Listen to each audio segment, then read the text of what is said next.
ಅವಳು ಹೂವುಗಳು, ಪಕ್ಷಿಗಳು ಮತ್ತು ಎತ್ತರದ ಮರಗಳನ್ನು ನೋಡಿದಳು. ಆದರೆ ಎಲ್ಲಕ್ಕಿಂತ ಹಳೆಯದು ವನ, ದೊಡ್ಡ ಆಲದ ಮರ. ವನಕಣ್ಣುಗಳು ಎಲ್ಲವನ್ನೂ ನೋಡುತ್ತಿದ್ದವು.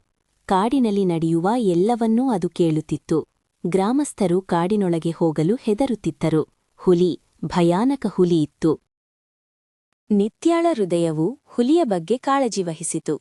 ಅವಳು ಬೇರೆಯವರಂತೆ ಹೆದರಲಿಲ್ಲ. ಅವಳು ಸಹಾಯ ಮಾಡಬೇಕೆಂದು ನಿರ್ಧರಿಸಿದಳು. ಅವಳು ವನ ಬಳಿ ಸಲಹೆ ಕೇಳಿದಳು. ವನ ಸದ್ದಿಲ್ಲದೆ ಅಲುಗಾಡಿತು. ಅದು ಅವಳ ಧೈರ್ಯವನ್ನು ಒಪ್ಪಿಕೊಂಡಿತು. ನಿತ್ಯಾಳ ಹಳ್ಳಿಯಿಂದ ಕಾಡಿಗೆ ಹೋಗುವ ದಾರಿ ಉದ್ದ ಮತ್ತು ಏಕಾಂಗಿಯಾಗಿತ್ತು. ಅವಳು ಹುಲಿಗೆ ನೀಡಲು ಸ್ವಲ್ಪ ಅನ್ನ ಮತ್ತು ನೀರನ್ನು ತೆಗೆದುಕೊಂಡಳು. ಪ್ರತಿ ಹೆಜ್ಜೆಯೂ ಎಚ್ಚರಿಕೆಯಿತ್ತು. ಅವಳು ಹುಲಿಯ ವಾಸಸ್ಥಾನವನ್ನು ಹುಡುಕುತ್ತಿದ್ದರು. ಅವಳು ಮುರಿದ ರೆಂಬೆಗಳು ಮತ್ತು ದೊಡ್ಡ ಹೆಜ್ಜೆಗುರುತುಗಳನ್ನು ನೋಡಿದಳು.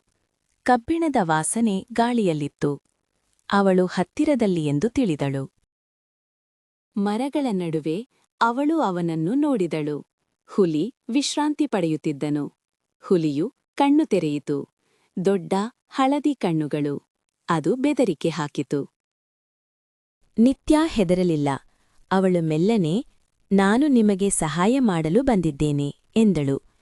ಹುಲಿಯು ಗುನುಗುವಿಕೆಯನ್ನು ನಿಲ್ಲಿಸಿತು. ಅದು ಅಂತಹ ಶಾಂತಿಯನ್ನು ನಿರೀಕ್ಷಿಸಿರಲಿಲ್ಲ. ನಿತ್ಯಾಳ ಕೈಗಳು ನಡುಗುತ್ತಿದ್ದವು.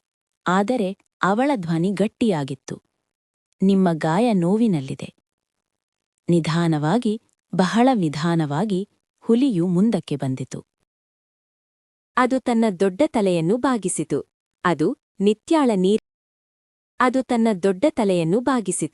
ಅದು ನಿತ್ಯಾಳ ನೀರಿನಿಂದ ಕುಡಿಯಿತು.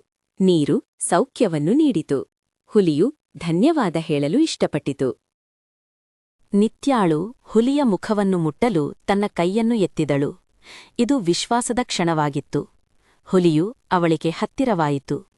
ಅದು ಬೆಕ್ಕುಮರಿಗಳಂತೆ ಇತ್ತು, ಆದರೆ ದೊಡ್ಡದು. ವನ ದೂರದಿಂದ ಸಂತೋಷಪಟ್ಟಿತ್ತು. ಕಾಡಿನಲ್ಲಿ ಶಾಂತಿ ಮರಳಿತು. ಗಾಯಗೊಂಡ ಹುಲಿ ಇನ್ನೂ ದುಃಖಿತವಾಗಿರಲಿಲ್ಲ. ಕರುಣೆಯು ಮಾಯ ಮಾಡಿತು. ನಿತ್ಯಾಳು ತನ್ನ ಹೊಸ ಸ್ನೇಹಿತನಿಗೆ ಸಣ್ಣ ಮೀನುಗಳನ್ನು ಬಿಟ್ಟು ಹೊರಟಳು.